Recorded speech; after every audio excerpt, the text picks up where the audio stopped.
नमस्कार, मी मनीषा. तुम्ही पाहत आहात एम न्यूज. देशातील लाखो विद्यार्थ्यांच्या भविष्याशी जोडलेली नीट अर्थात NEET परीक्षा आता पुन्हा एकदा वादाच्या भोवऱ्यात सापडली आहे. 3 मे 2026 रोजी घेण्यात आलेली नीट परीक्षा केंद्र सरकारनं रद्द करण्याचा मोठा निर्णय घेतला असून पेपर फुटीच्या आरोपांनंतर आता ही परीक्षा नव्यानं घेतली जाणार आहे. या निर्णयामुळे देशभरातील विद्यार्थ्यांमध्ये प्रचंड संभ्रम, मानसिक तणाव आणि संतापाचं वातावरण निर्माण झालंय. देशभरातील तब्बल 22 लाखांहून अधिक विद्यार्थ्यांनी डॉक्टर होण्याचे स्वप्न डोळ्यात ठेवून ही परीक्षा दिली होती. अनेक विद्यार्थ्यांनी 10वी पासूनच नीटची तयारी सुरू केली होती, तर 12वी नंतर दिवस रात्र मेहनत करून कोचिंग क्लासेस, अभ्यास आणि स्पर्धेच्या प्रचंड दबावाखाली ही परीक्षा दिली होती. पण आता पेपर फुटल्याच्या आरोपांमुळे संपूर्ण परीक्षा रद्द करण्यात आल्यानं विद्यार्थ्यांचे वर्षभराचे कष्ट आणि मानसिक संतुलन दोन्ही हादरलंय. या प्रकरणामुळे केवळ विद्यार्थ्यांचे नुकसान झालेले नाही, तर देशाच्या शिक्षण व्यवस्थेवरही गंभीर प्रश्नचिन्ह निर्माण झालंय.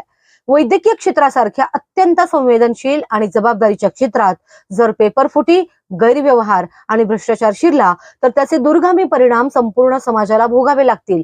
कारण उद्या याच विद्यार्थ्यांमधून डॉक्टर तयार होणार आहेत. जर गुणवत्तेपेक्षा पैशांच्या जोरावर किंवा भ्रष्ट मार्गाने वैद्यकीय शिक्षणात प्रवेश मिळू लागला तर देशाच्या आरोग्य व्यवस्थेची पायाभरणीच कमकुवत होईल. आरोग्य क्षेत्र हे नागरिकांच्या जीवाशी थेट संबंधित आहे. त्यामुळं या क्षेत्रात पारदर्शकता, गुणवत्ता आणि प्रामाणिकपणा अत्यंत आवश्यक मानला जातो. पण नीट सारख्या राष्ट्रीय परीक्षेत पेपर फुटल्याच्या घटना समोर येत असतील तर देशातील तरुणांचा शिक्षण व्यवस्थेवरील विश्वास डळमळीत होण्याची भीती व्यक्त केली जाते. या प्रकरणावरून विरोधकांनी केंद्र सरकारवर जोरदार टीका सुरू केली आहे.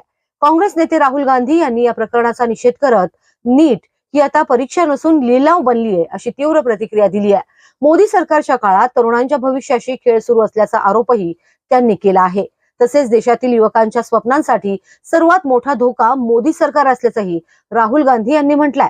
दरम्यान केंद्र सरकारने या संपूर्ण प्रकरणाची चौकशी CBI कडे सोपवली असून नव्याने परीक्षा घेण्याची घोषणा करण्यात आली आहे. मात्र या निर्णयामुळे पुन्हा परीक्षा देणाऱ्या विद्यार्थ्यांवर मानसिक ताण आणि शारीरिक ताण वाढणार आहे. अनेक विद्यार्थ्यांचे प्रवेश, पुढील शिक्षणाचं नियोजन आणि करिअरचे वेळापत्रकही विस्कळीत होण्याची शक्यता व्यक्त केली जाते.